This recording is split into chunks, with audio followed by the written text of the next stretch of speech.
Ladies and gentlemen, welcome to another edition of In the Blender. We're about to wrap up season 3. Um, and this next guest, well, we'll get to know him when we come back right after this. Shake, shake, shake, shake, yeah, shake, shake, shake, shake.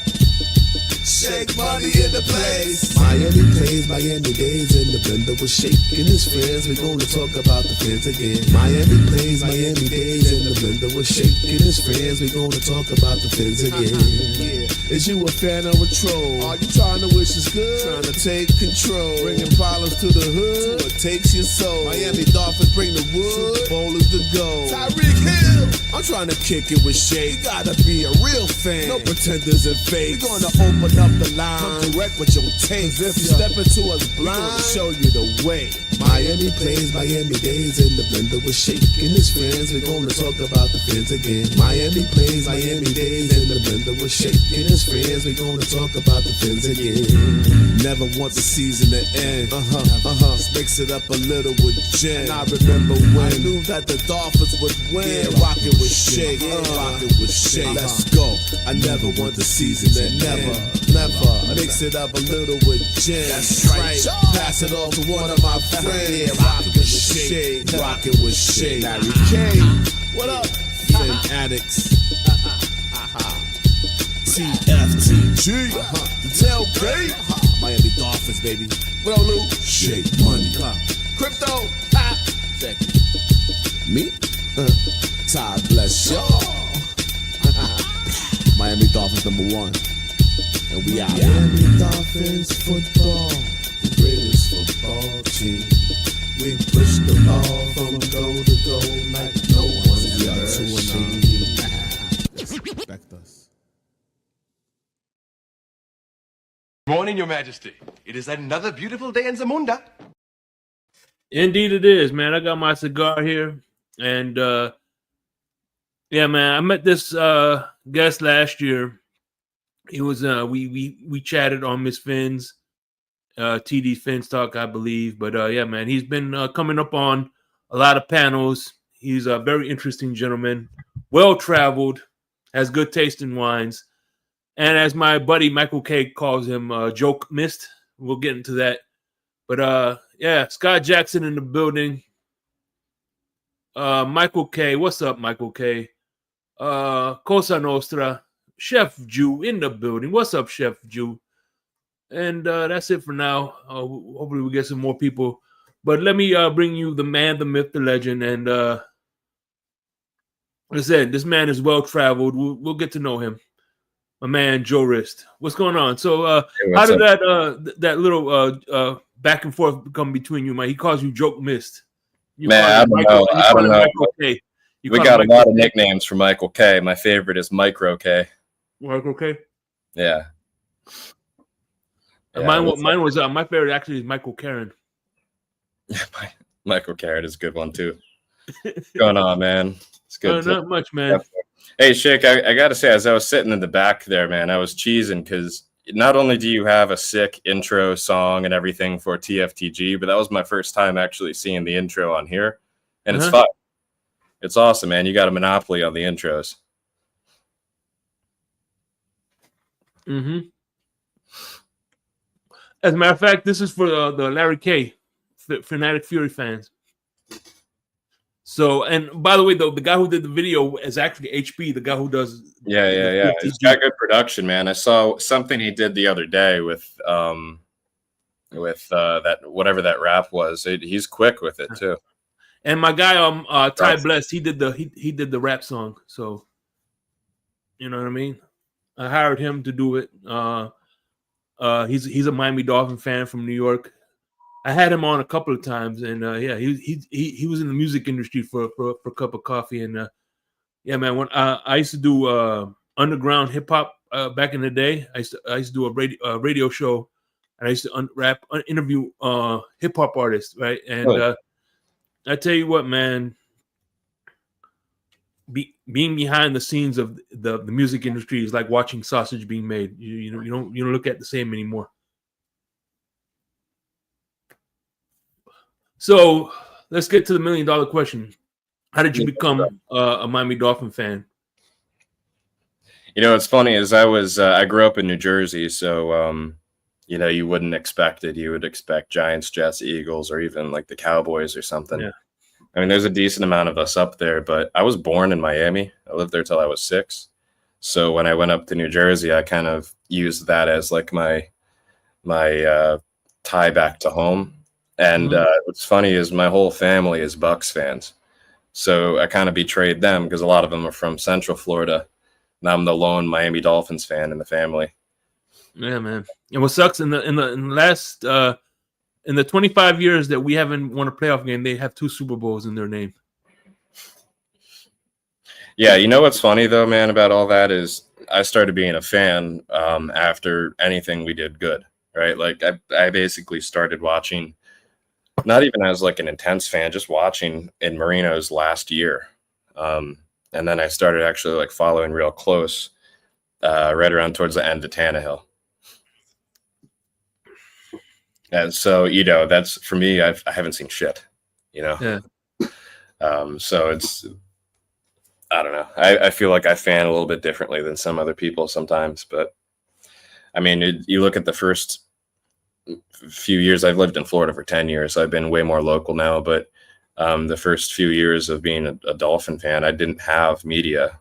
You know, we weren't coming on YouTube and getting content.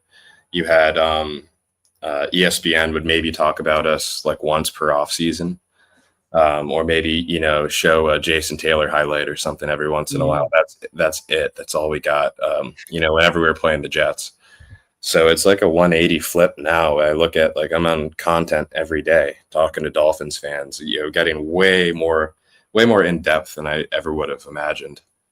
When I moved over here to the West Coast, I searched for Dolphin media like a detective looking for murder clues, and I found a lot of I found on the Fin side, I found my Great One DeVore, I found K Flexin, I found Skaggs. I couldn't listen to him because he whined too damn much. But for the most part, I like the in betweeners, not the you have 2, you know, one that's on this side of the scale. I like it in between. You know what I mean? Yeah, I didn't even know Dolphins content really existed, to be honest. When I found it, I was just trying to find a live game reaction so I could see what's going on with the Dolphins game, and that's when I found TD. And I heard him like talking shit about Josh Allen. I was like, oh, I got to follow this one. I didn't even follow like YouTube channels at the time. I was like, let me go ahead and hit the button to subscribe. And then I actually saw color on there, and I was like, this guy sounds like the Coors person in the commercials, like the banquet beer guy. Yeah. Or the Woodford Reserve guy. Who was that? Sam Elliott.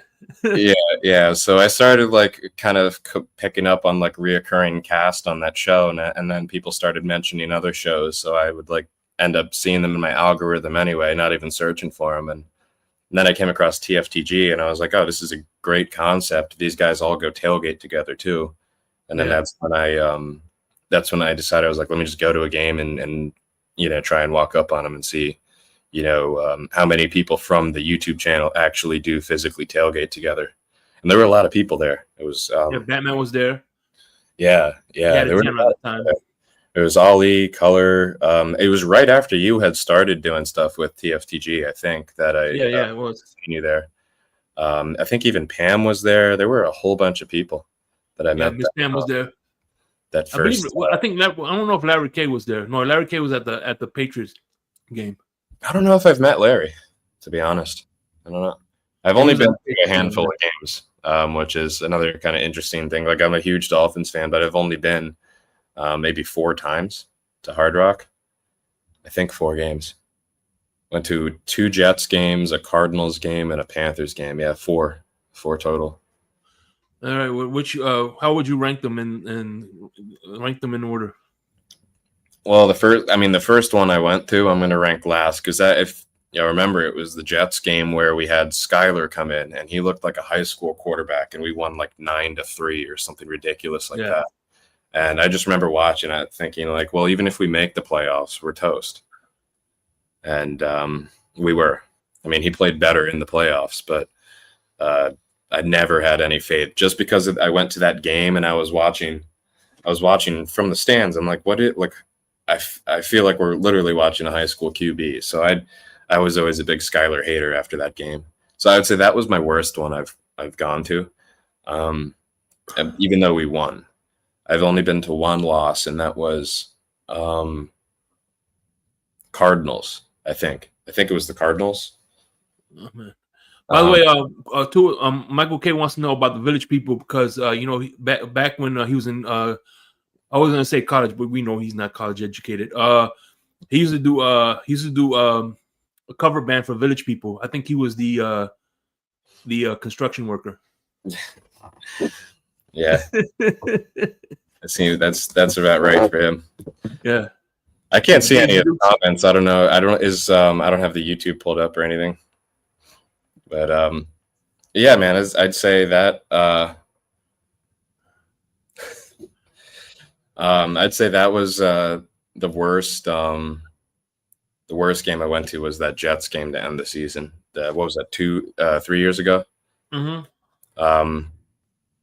The best game I went to was against the Panthers. It was the same year that we absolutely wiped the Broncos. And I specifically picked the Panthers game because I knew we would win.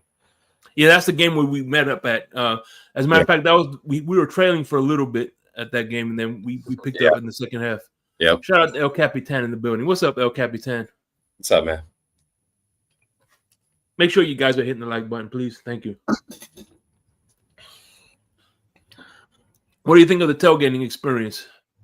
Bro, I love it. I tell people all the time, like I haven't been to other NFL games, but you never really hear people talking about like the NFL tailgates outside of like maybe Kansas City and Buffalo. Like you don't really hear about like a good vibe like you do at college games. Mm-hmm. So I've been through there and they've had like foam parties going.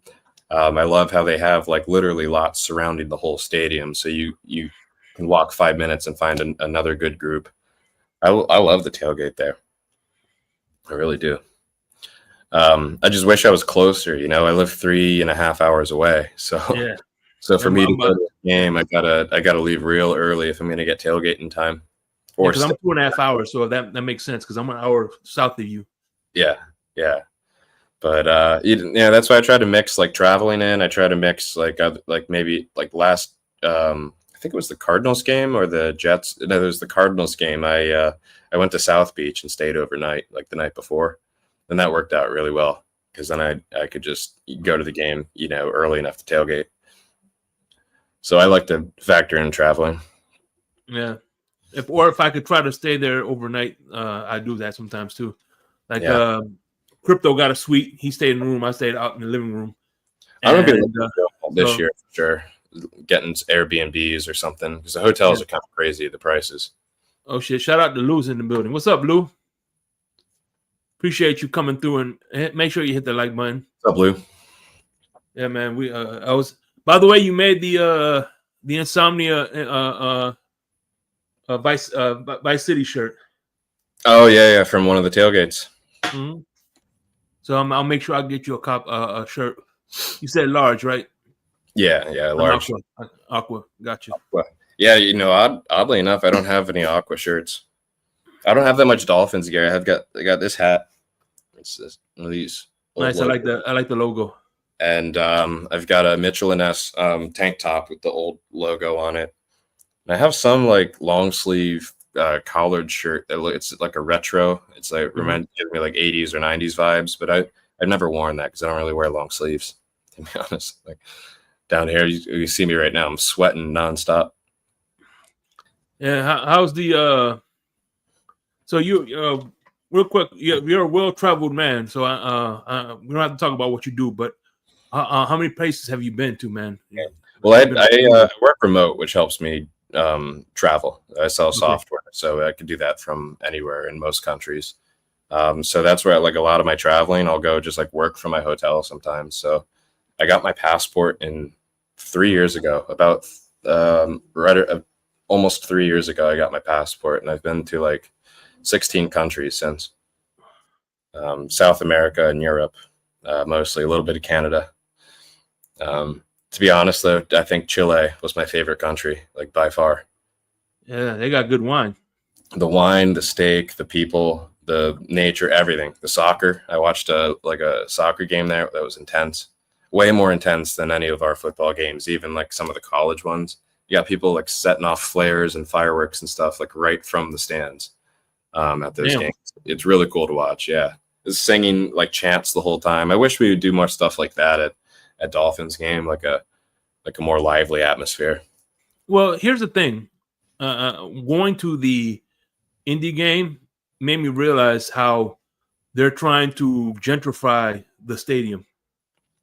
In Indy, you're saying? No, yeah. No, I'm talking about Dolphin Stadium. It's yeah. If you look at the Orange Bowl, you see nothing but blue collar workers. You know what I'm saying? And it was loud, cheering. That was a real good experience. But now you got vacationers now.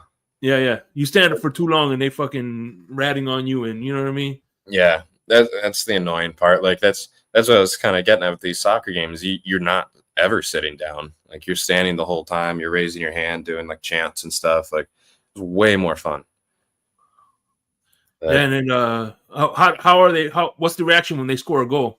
Oh, it's crazy, dude. It's crazy. And what I liked is like even if the other team scores a goal, they immediately go into like some sort of chant or song about like how they play better when they're down, and it's real like we're gonna get them back type of vibe instead of people just being like, oh fuck this team and stuff like that. It's a good vibe. So I'll definitely be going back definitely to the team was Colo-Colo that I watched. Even though they suck this year, their fans are super passionate. But yeah. By the way, I'm not gonna bore too many people with wine lessons, but Chile, they could be considered organic, but they don't want to go through all that red tape because you got to go through a lot of red tape. But all their wines could be considered organic. Not to mention, they're the only country that never got the phylloxera disease, so they have the original rootstocks. Yeah, so that's the one thing about Chile that no other country could claim the fame.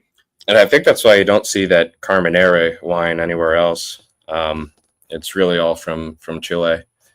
And well, actually, Bordeaux is because they used to be from Bordeaux, but they're implementing it, but as a blending grape. They don't have solo Carmeneres. Yeah. It's honestly that whole trip I did there was like a lot of steak and a lot of wine, and I was just like in bliss the whole time.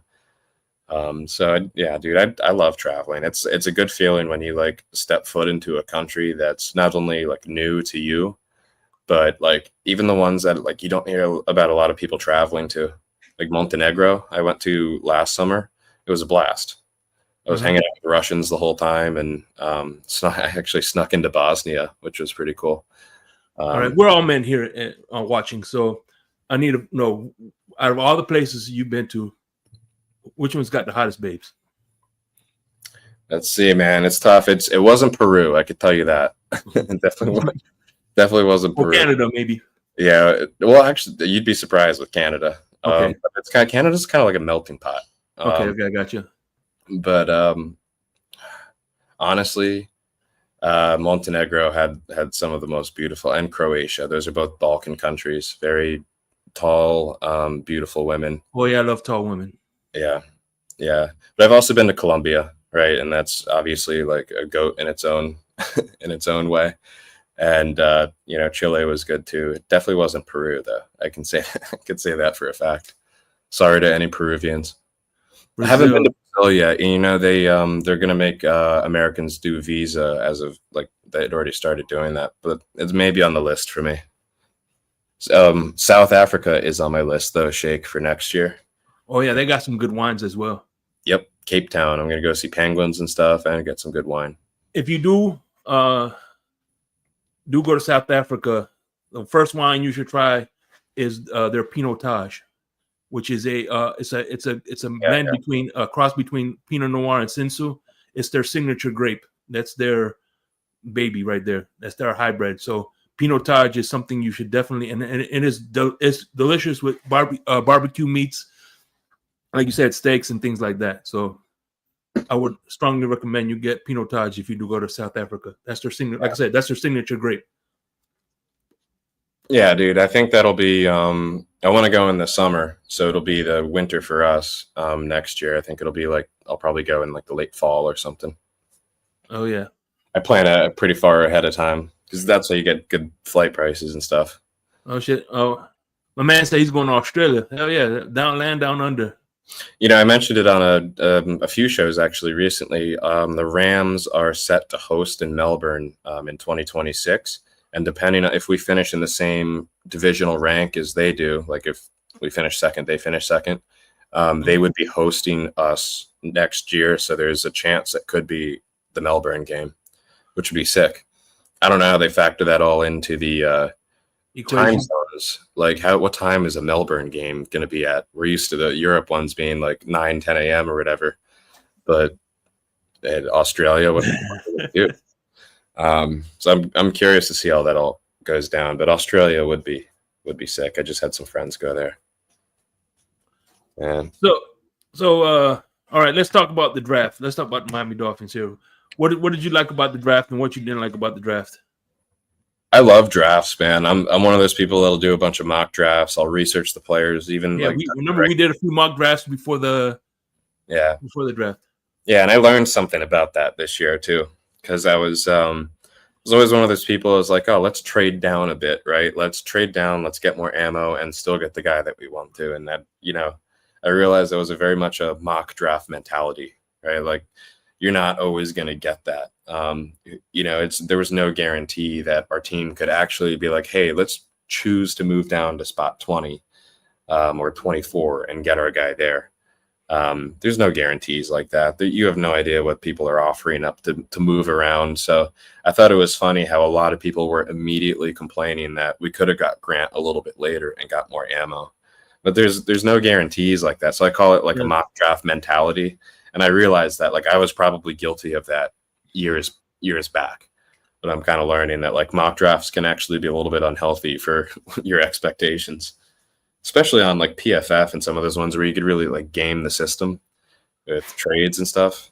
Yeah. So go ahead. See this chain it's a bullet which has contains the urns of a good friend of mine who was a Steelers fan. See right here. This is his terrible towel. And so I followed the Steelers. And one thing I learned is they wanted Minkah Fitzpatrick. And they ended up yeah. They wanted Minkah. The only reason they didn't move up to get Minkah Fitzpatrick because they figured the Dolphins were going after a quarterback. They thought they were going to get Lamar or something like that. So they're like, you know what? Dolphins are getting a quarterback. We don't need to move up. And sure enough, we got Minkah Fitzpatrick. Yeah. Like, God damn it, man. Yeah, and that's why you got to go get your guy. If you know it's the guy you want, you just got to make the move towards him. And we saw that this year too with Savanea. Like they looked at him like there's a huge gap between the rest of the guards. No, I've never been to Belgium, but hopefully soon. And Amsterdam would be a blast. Oh yeah, that's my go-to. Yeah. I've like heard this beer and chocolate in Belgium is great, and a lot of other things are great in Amsterdam. But yeah, the green. Yeah. I think they might even be like putting in some rules about the coffee shops and also the red light district because they're trying to like not turn it into like party place for tourism and like a more respectable tourism destination. But I'm still gonna have a blast when I go. I was actually supposed to go this summer to Amsterdam and I changed my plans around. But dude, the draft, I was really happy, to be honest. And I'm normally not happy with the Dolphins. I'm normally like, why did we do that? We didn't need that position, or there was like this guy right on the board that was like clearly going to solve needs for us. But this year, I was like, when we drafted Grant, I was like, perfect. And we drafted Savanea. I was like, great. The rest of the draft, I don't really care as much about because those were pretty low picks, but I do think we got good players. So I think Greer actually did pretty well this offseason, both draft and free agency. It's just the whole cornerback thing is puzzling. I mean, we must have been caught with our pants down on the Ramsey thing. Otherwise, I think we would have not removed Fuller, or we would have brought him back. Or we would have drafted a cornerback. There. Yeah, Another yeah, cornerback. exactly. When we saw all those guys falling because of their injury histories and stuff, that's like our MO, right? Like, oh, injury riddled player, let's swipe him. So I am kind of shocked. I think we were definitely caught with our pants down when it came to Ramsey. There was a defensive back, I think it was a defensive back who had a heart issue, and that's why he fell. He was projected to go in the first round. Where did Imanwari go? Because I remember everyone like raving about him for like a solid 2 months after the. I think he went to. I know he went to. God damn it! Where'd he go? I know he went to the second round. I think. Oh, was he the Seahawks? Yeah, Seahawks. That's who got him. Yeah, there was Will Johnson. I remember was one of the corners. There was the guy from East Carolina that I really wanted, and I'm glad we didn't because he had a setback with his injury, Siobhan Ravel. Uh-huh. So yeah, I think aside from the whole Ramsey debacle, I think we had a good offseason, and I think Greer saved a little bit of face with the Fitzpatrick trade, because otherwise we were just looking at losing Ramsey, but we actually got a starter in a position we were unsure at. And a favorable name. People are going to like having him there, and a locker room presence, which we desperately needed. Yeah, you know what I find interesting is last year we were the corner, our safety position was like in like shaky. We didn't know what was going on with the safety room, but the corners were good. Now it's the other way around. We got good safeties, but the cornerbacks it's kind of like flipped. You know what though? If Cam Smith or Storm Duck or this the rookie or any of those guys, if they step up and they crush it this year, Greer's going to look like a genius, because we moved on 2 years ago, and if you had said, "Hey, we're not going to have Ramsey, we're not going to have Holland," people would have been like, "The fuck." And if we can actually turn that into not having them and getting better, that's crazy, and that's a sign of good moves. So I'm giving him some hope this offseason. I think we're banking on this too, is the edge room turning up a little bit. The pressure on the QB. Yeah, and hopefully, because Jalen Phillips is playing on his 5th-year option. They didn't extend him, so he's got something to play for.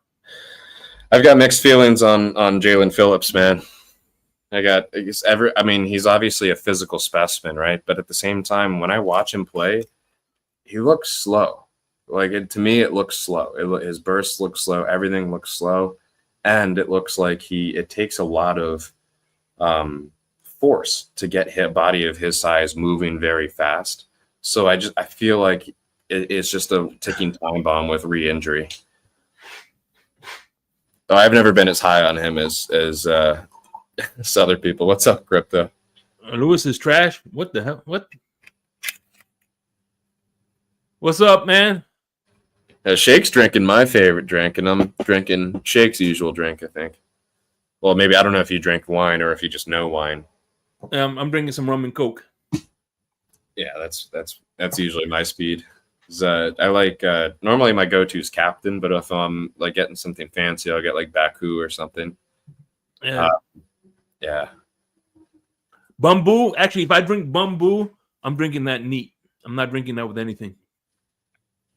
There's two rums that I drink straight. Bumbu and Private Stock. I'm not much of a whiskey guy, but I do drink Crown Royal. Yeah, Crown Royal is good too. Yeah, I'll put down some Crown Royal. I never really got into like whiskeys and bourbons that heavy. I love me some brandy too.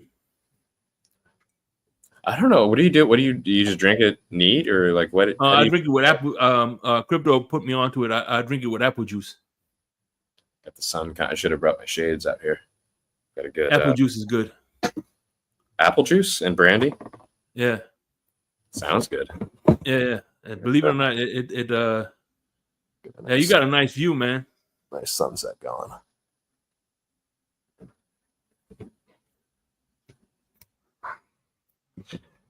Yep. Sometimes we'll see some dolphins and stuff out there. I like when it's low tide though. You'll get like a whole gradient of colors. So I can imagine when hurricanes come, you got to evacuate. Oh, bro, no, I didn't. I was the only one in the building last year when we had that second one. The first one, actually, I'll show you here. You can see this grass area. That was water, like almost all the way up to the building. It came through all the mangroves and stuff there. But the second hurricane, my glass doors were like bowing in. I was in there, and I stayed because when we lost power, I wanted to be able to put battery-powered aerators in my fish tank so that they would have oxygen. And so I refused to leave. Stupidest reason to not leave, but I didn't want to lose any fish. And no, it wasn't that bad because it wasn't that bad, right? It didn't hit you that bad the second time? I lost power for 4 days, but no flooding or any damage. Yeah, that shit went like this. Yeah. As a matter of fact, we did a stream, El Capitan, the Fins tailgate. We did a stream, and I was in while the hurricane was passing through. I was on my porch, drinking rum and coke and smoking a cigar. Yeah, I came out here and got some pretty good videos of the hurricane because I mean this is directly towards the Gulf, so if it's coming in from the Gulf, you can kind of see it like coming towards you. Yeah, so I'm hoping for an easier summer this year. Those 2 storms were such a pain last year. So let me ask you this then. You said this is your favorite draft. Can you name a draft in specific that where you said, "Damn, why did we pick this?" And all right, let me get 2 scenarios. A scenario where you like, "Damn, why did we pick this guy?" And you were right. And why did we pick this guy? And you were like, "Holy shit, he was good." Yeah, I actually remember being mad about Waddle, and I can't remember why. I was on a project in California, and I remember watching the draft from I work in warehouse software, so I was implementing it in a warehouse. I remember being in their shipping room and like slamming my laptop shut because I remember I just couldn't remember who it was instead of Waddle that I wanted. But I Leo Chenal, the linebacker, I think the Chiefs got him. He was a player I wanted.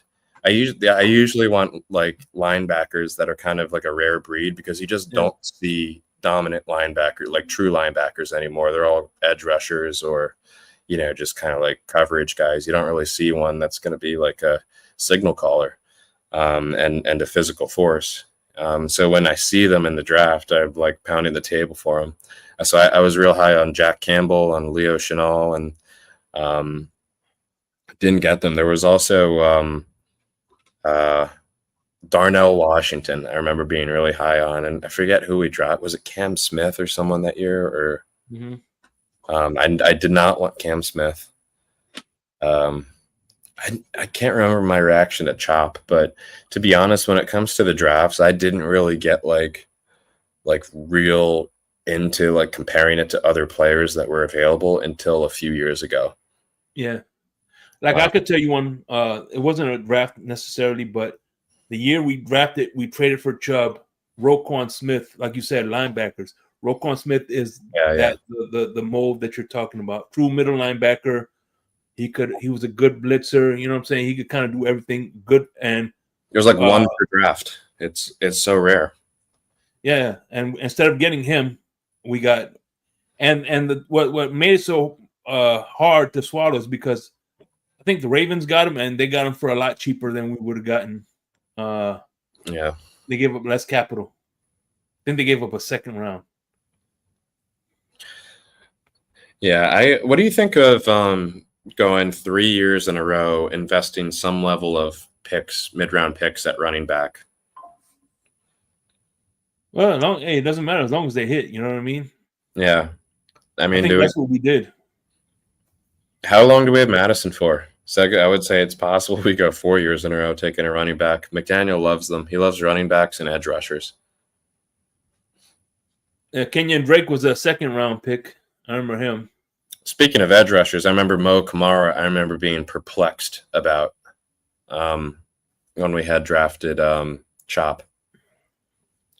And then you got Mo Kamara. I had high hopes for him because usually if you look at our team historically, You have Brian Cox. You have that wasn't that the safety Jones. I forgot his first name, but you know Rashad Jones. Rashad Jones. Those guys were picked in the 5th round. You know what I mean? Rashad was such a good weapon for us for so many years. Yeah, so we did pick a lot of good players in the 5th round. You know what I mean? So where was Xavier Howard? Was he a 2nd rounder? Yeah, he was a 2nd round pick. He was a 2nd round pick, and then we who else we got? So I think that's pretty much the only corner I could think of that we picked up. Yeah. I don't know. I don't think we're done this year, by the way. I think there's still going to be like a training camp move at corner. But if we don't make any moves and we have Tonk 7, what's up? If we have the utmost confidence in these new guys, I'm just like, if that works out, the position it's going to put us in financially is going to be incredible. Like if we have Duck and like the rookie and all are working out as at CB, you know, we're not paying Ramsey level contracts anymore at that position group. It opens up so many doors for us in the future. Like we're not going to have to worry about paying that position for a minute. Shout out to Tony. What's up, Tony? Yes, Gilmore. Gilmore's still out there. Yeah. I don't know. I mean, I've gone so back and forth on like if we're even competing this year, this whole offseason. I was like, oh man, like let's just kind of wrap it up with Tua this year was kind of my mentality going in like early offseason. And then we actually had, you know, we addressed the guards, which I thought we needed to do the previous year. We never really addressed the interior line after losing Connor Williams and Hunt. You know, we got Brewer, and he's good, but that wasn't enough. You know, we fixed the line. We got our piece at defensive line, so our trenches are vastly improved. We don't really have like in my opinion, I'm not big on Benito Jones, so we still don't have like a true nose tackle in my opinion. Yeah. We need that soon, but maybe that. What about Grant? Don't you think Grant is a good nose tackle? He's big.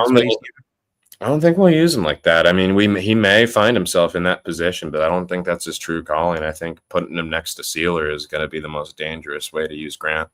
Having Phillips, Grant, Sealer, and Chubb across those 4 is going to be nasty. Someone's going to be eating. Someone's going to be getting double teamed. Someone's going to be eating. And I intend to make some money on it with some bets. Oh, for sure. I'm going to be placing a lot of parlays on Dolphins sacks this year. Are you planning on going to any games this year?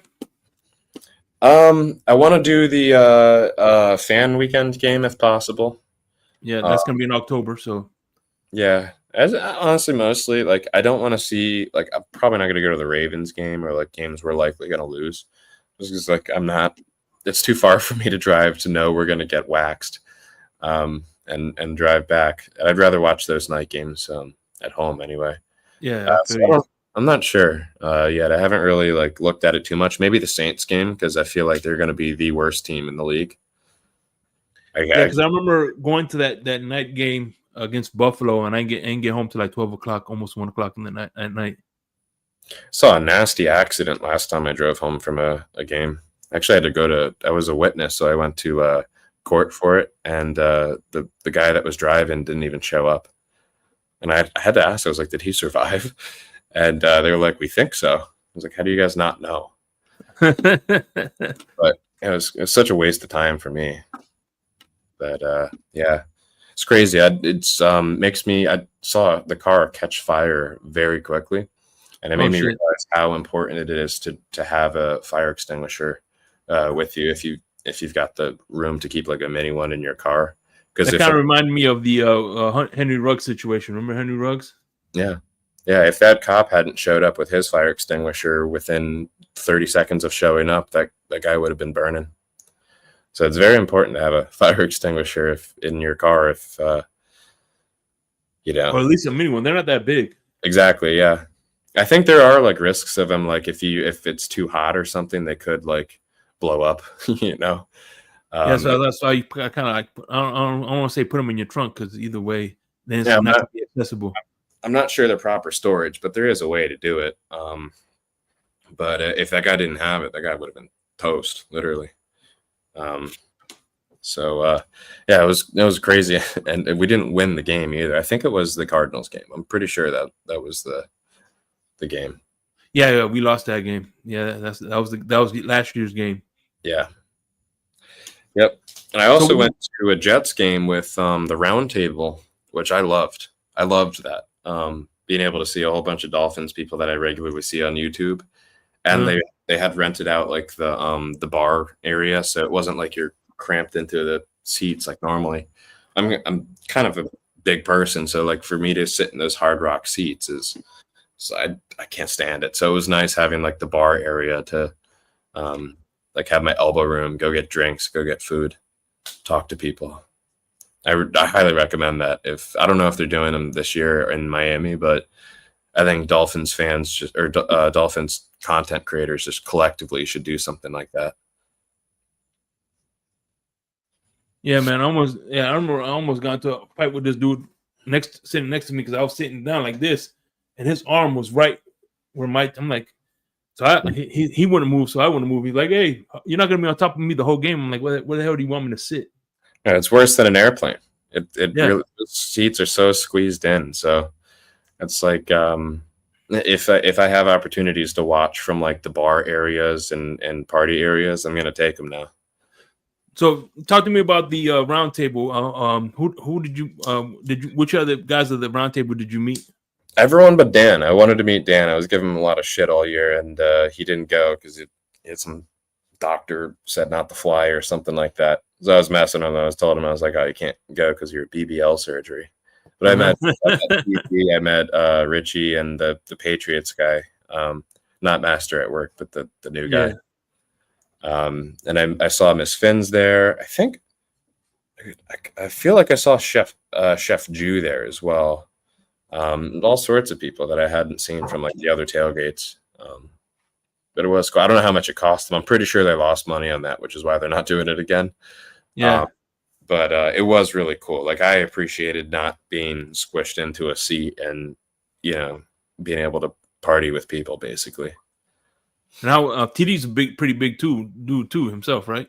I was shocked, man. I was shocked because so the way he has his camera, maybe it's at like it's like this or something, but when he's in his seat, he does not look like someone that's like 6'3", but he is maybe bigger. And I think he had his brother or something there. I don't think it was one of his kids, but like he looks exactly like him. Like exactly like him. Yeah, but like a smaller version. Yeah, it was pretty funny. But I think he was like a Cowboys fan or something. Yeah, it's probably one of his kids because I know he has a kid that's a Cowboys fan. Yeah, I know he's got a bunch of kids. It was cool meeting him. It was cool meeting everyone. That's like I never realized that like I would be meeting people that I've like kind of knew from like this. I would have never imagined that going to a Dolphins game. I don't have to go like with people anymore. I don't really know any Dolphins fans here. All my family is Bucks fans, and everyone else in my area is Bucks fans. So like to just be able to get in my car, drive down to Hard Rock, and see people I know is a really cool thing.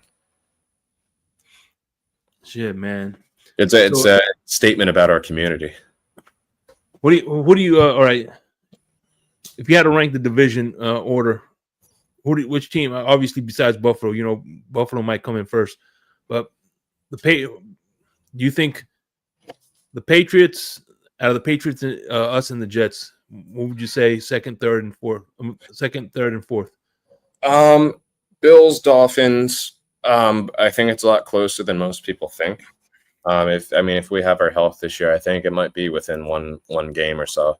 I see Bills fans giving predictions saying like 2 losses and 1 loss. I'm like, who predicts that? Even if you're like the Super Bowl winner multiple years in a row, you can't predict 2 losses. That's crazy. But I think we will be like if healthy and based on our schedule, I think we'll be like an 11-win team or so, and Bills might be like a 12-win team. So I think it will be closer than people think. And then I think the Jets have a better roster overall than the Patriots, but I have no idea what Fields is going to do. So if it works out with Fields and the new head coach, I still slot them ahead of the Patriots. I don't have faith in Vrabel. Everyone's obsessed with Vrabel. and they're like, oh, the Patriots are going to be a 10-win team now all of a sudden because they added Vrabel and they drafted a pretty good lineman. Yeah. And, I've heard ridiculous takes about the Patriots all offseason. And I have to keep reminding people, you got excited about Mac Jones, got excited about Bailey Zapp, getting excited about Drake May. I feel like it's a little bit too early.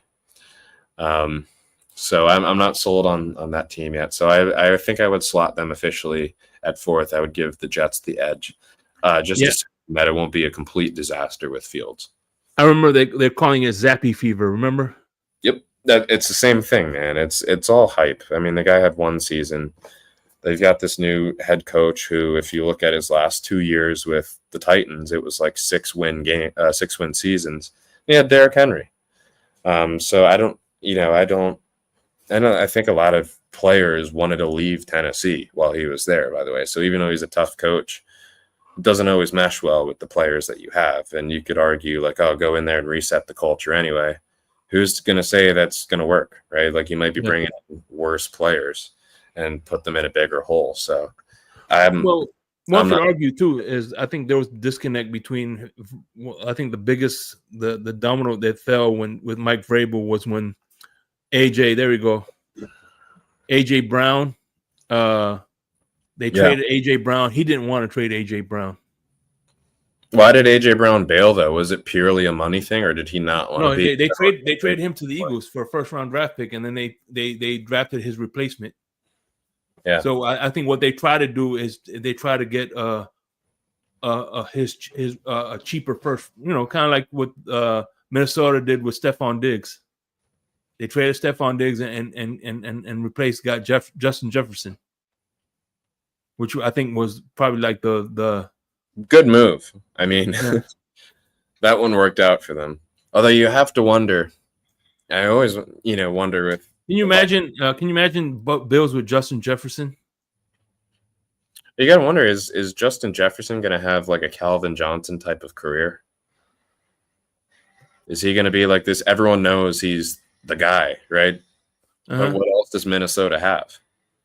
Right? Like they've messed around at QB a few times. They've never really had a guy for like a franchise QB lined up with Jefferson. They've had Cousins. They've had who was it last year? Sam Darnold, yeah.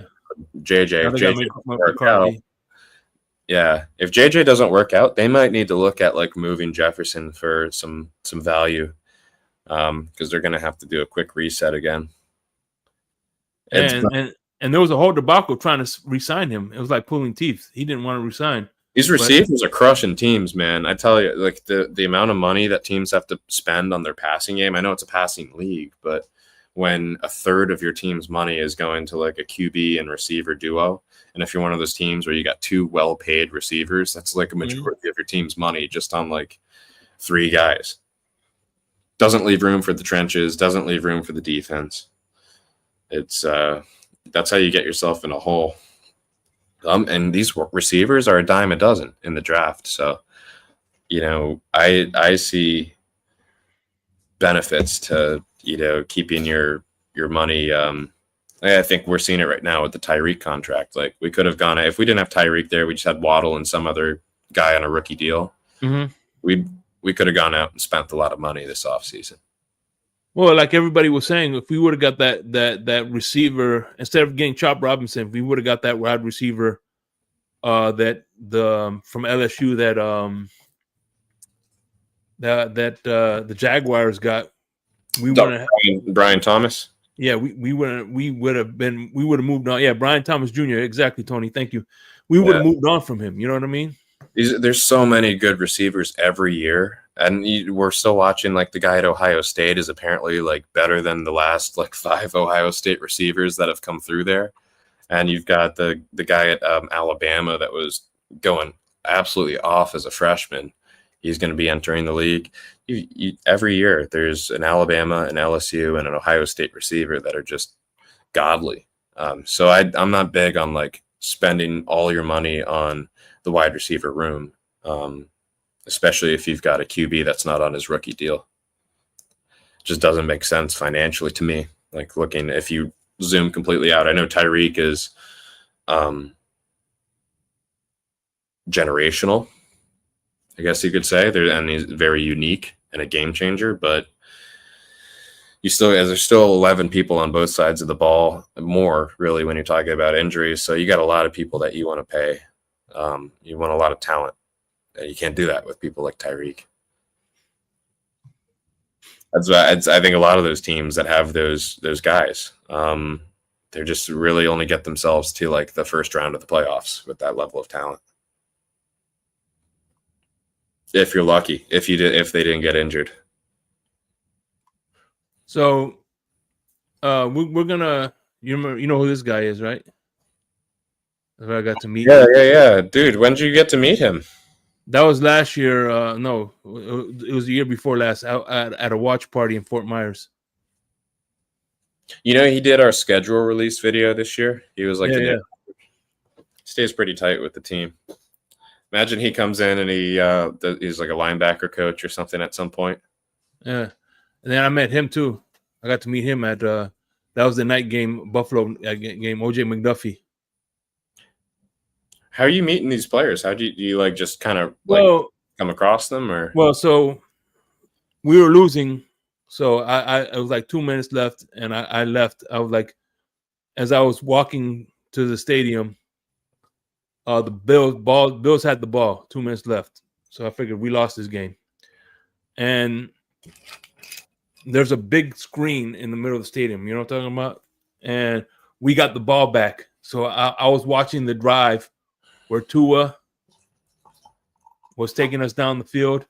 Yeah. And I was watching the TV, right? I'm like, all right, he's bringing us back. Interception. And that's why I just kept walking. And I seen, because there's a little trailer outside the stadium where him, Travis Wingfield, and this guy right here, Seth Levitt, they do a show right afterwards. And they were outside, and I said, hey, how you guys doing? Whatever, can I have a picture with you? And they took a picture with me, man. They're gracious to, you know what I mean?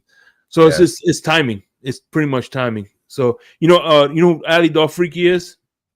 She was the fan of the year. Yeah, I've seen her a few times. She has a watch party in Fort Myers. So if you ever want to go, let me know. I'll go with you. Oh, yeah. It's in Fort Myers. She does the away games. Isn't there something in the summer that normally goes down, like an off-season? Yeah, the beach bash. It already happened. Oh, okay. Did you go? Wait, that's the thing where they're giving you crap about jumping off the thing, right? Yeah. That's what it was. Yes. We already know who that was. So. Man, that's funny. Yes, and then of course me and Miss Fins with Batman, wasn't a proud moment. Yeah. I met a photographer for the Dolphins while I was in Chile on like this trip to the mountains that I did. And so I'm going to try and like work it to where she comes through like the tailgate and gets some pictures and maybe gets us on like their social media and stuff. I'm going to try and work something out there. Yeah, damn right. I said that was high. Actually, no, the reason.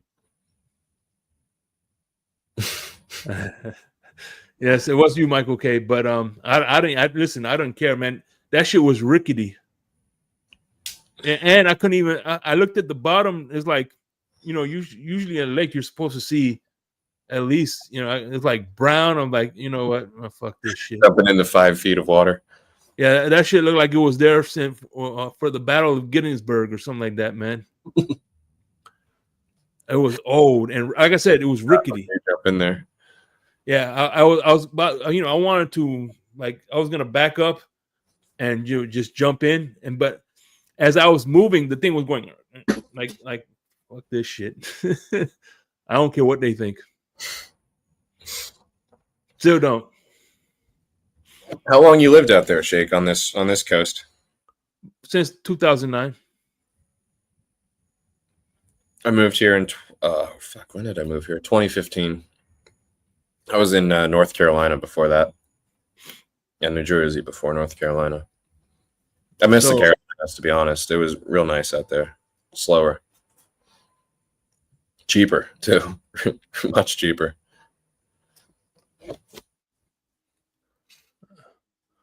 Nah, I don't know what little girl you saw. This guy sees dead people. But anyway, Is he saying she jumped when you were yeah. when No, you're nobody else was there. It was like late night, so if she would have jumped, I would have jumped. But so let me ask you. I'm gonna put up some pictures. You tell me the first thing that comes to your mind. But before I do, okay? if Mike McDaniels gets fired, right? He has 3 career options. Okay, you tell me which one you think suits him best. A McDonald's employee, Best Buy worker, or cover for the Digital Underground. I don't know what that is, man. What is the Digital Underground? Humpty Dumpty, that's old school. You're too young for that. Humpty dance is your chance. Do the hump. It's a rap song. Digital Underground. Honestly, Best Buy fits him. He looks like a Best Buy employee for sure. Yes. All right. Maybe Cool. manager. Huh? Maybe even manager. Oh yeah, Geek Squad. Yeah. Nah, he's former Geek Squad. I think he's elevated from that now. So you're too young for this. Miami Dolphins. All right. What did you think of this when you see this? Honestly, by the way, his son was drafted by him. Makes me pretty mad, to be honest. I don't like seeing that. That's rage bait right there.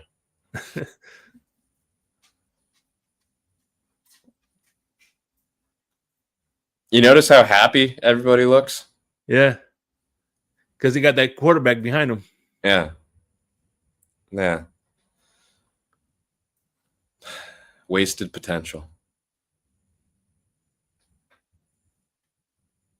Scam. Absolute scam. Oh, the era I wish I had seen and watched. A year I'd just want to go ahead and erase. Or multiple years, I guess. They're not showing the bottom half of the picture because everything's broken and torn. All right.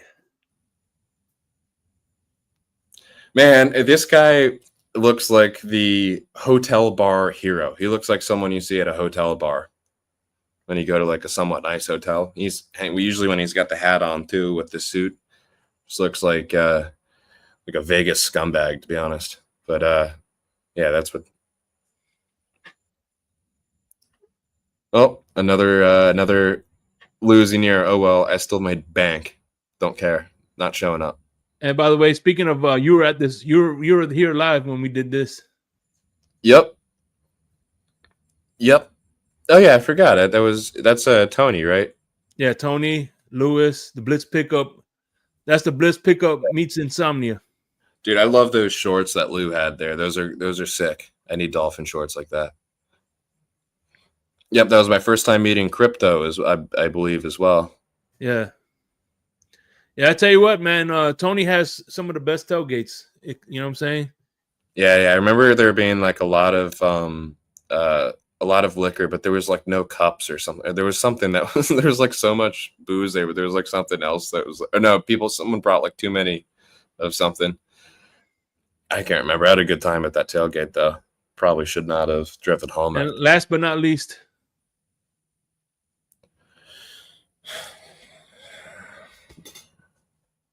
the textbook 5th-year option reason going forward. People will be pointing to this picture and be like, this is why you play them on their 5th. Oh man, did you know I have footage of Tua when he signed. They asked Tua, how did you feel when you got that mega contract? I have footage of him when he got the contract. Wow, I feel good. I knew that I wouldn't. I feel good. Yes. Funny, but dude, Tua is going to be like the name that people say when they're like, should we give this guy the next contract or not? Injury history, issues with previous coaches that he couldn't get along with, development issues. Every year there's been a narrative about, and like I swear that not playing him on the 5th was a pity contract because we saw him curled up so many times from those headshots. Hey, listen, I don't know if Tony's in the building. Hey, Tony, I don't know if you're still here, but if you are here, I just want to remind you that Tua flip-flops are out of stock. You can't. That's it. You guys are off with Tua. No more flip-flopping. The Tua flip-flops are out of stock. So when Tua lights it up, no more Tua flip-flops. They're out of stock. I'm a flip-flopper on him, I think. I was when we drafted them, I wasn't that, jazzed up, but I was like, all right, this is our QB. We're going to make it work. Thought the hate was unnecessary. Got to like year 3. I'm like, okay, now I'm like calibrated. Now get him out of here. Done. Hey, shout out to Pialucci. Hey, Anthony Pialucci, what's going on, man? He's going to be my last guest in the blender. And hopefully, listen, man, next, after when we do every Thursday during the season, me and my man Lucci, Anthony Pialucci, that's my dude, Lucci, aka Lucci, we do a show. It's called The Happy Hour. And here it is. I think I have a promo picture for it. Where is it? Right here. The Happy Hour, man. So I love that. That's a Florida pizzeria. I love every pizzeria we have down here is like New York pizza. Yeah. As a matter of fact, that's it. Lenny, dude, I went to I met up with Lucci, and he took me to to meet up with the owner of that establishment, and the guy gave me a bunch of cigars. I mean, he rolled out the red carpet. The guy was salt of the earth. So I will always keep this as a fixture, man. Lenny's Pizza. If you're in the Daytona Beach area, he has 2 locations. I had a mushroom pizza. It's huge, man. It's delicious.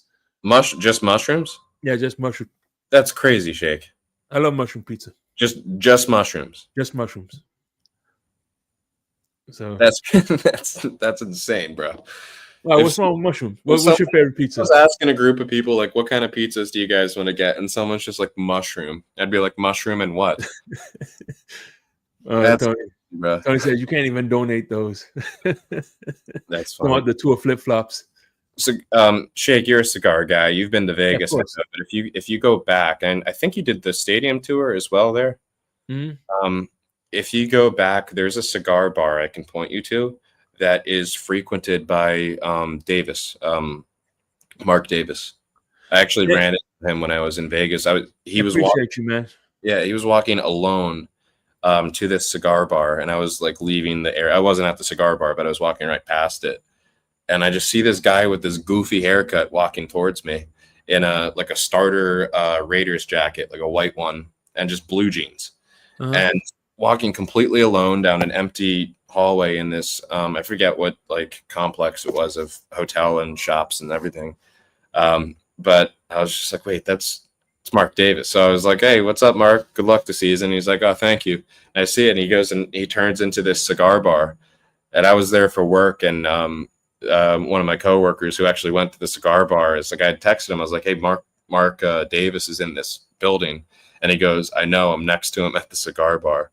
So apparently this guy goes there like all the time. Yeah. So Lenny, the only thing that I hate about meeting Lenny is I used to smoke like these $5, $10 cigars, whatever. Then he gave me these good cigars. I still have them here. These cigars right here. And now I can't fucking go back to those cheap cigars. I went to once you're introduced to the good shit, you can't go back to the cheap shit anymore. What are they rolling up in Little Havana? I've been through there, and they have like some of those like traditional cigar like rolling. Actually, the best place is Ybor. Ybor, really? Yeah. Ybor City as because a lot of people don't realize Tampa, I think, was one of the first Cuban neighborhoods before Miami. It's where the Cuban sandwich came from. Yeah. Decent wine, by the way. Hey, Lucha said he's been smoking them too, man. I'll tell you what, man. I can't, like I said, hell yeah, 99. Hell yeah, that's what's up. Number 99.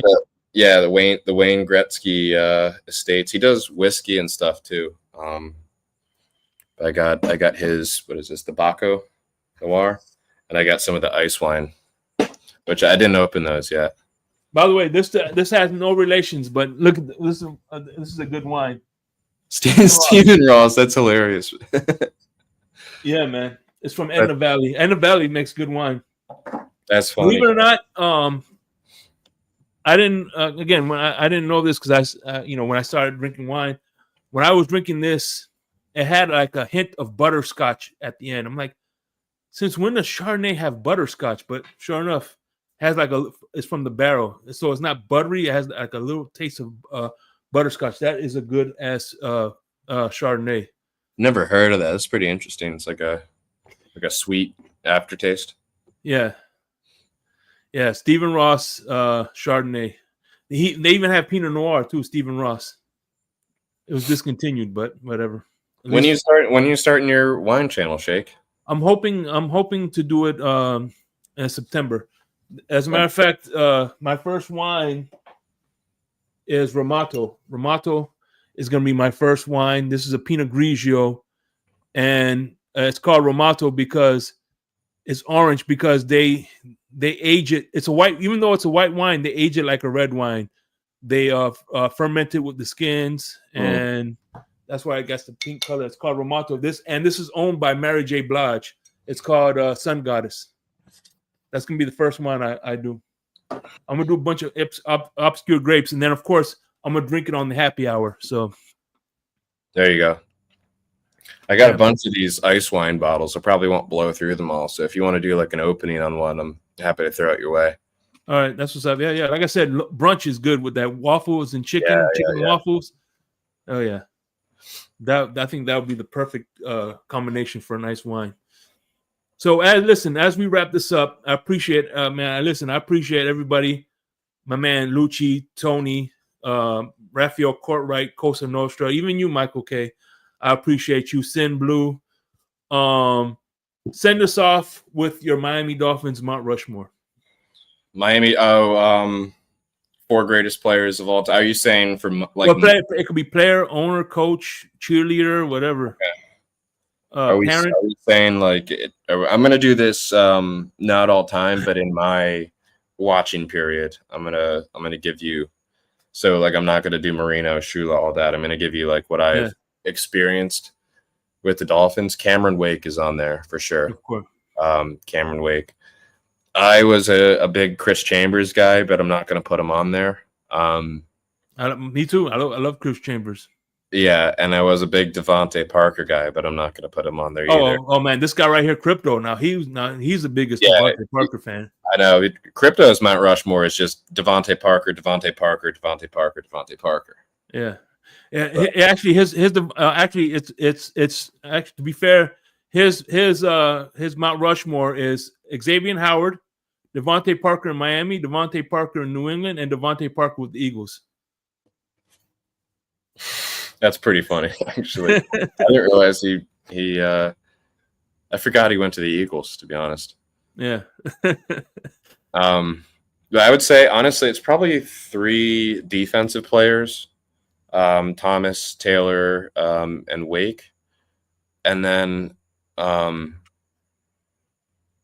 I wouldn't put Ricky and I wouldn't put Ronnie, even though those two guys were crushing it. And there's a reason I'm about to say the name that I'm going to say.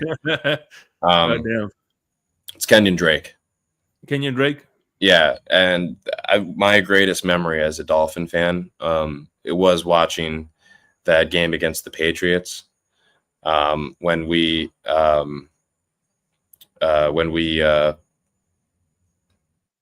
scored in like the last second. What do we call that play?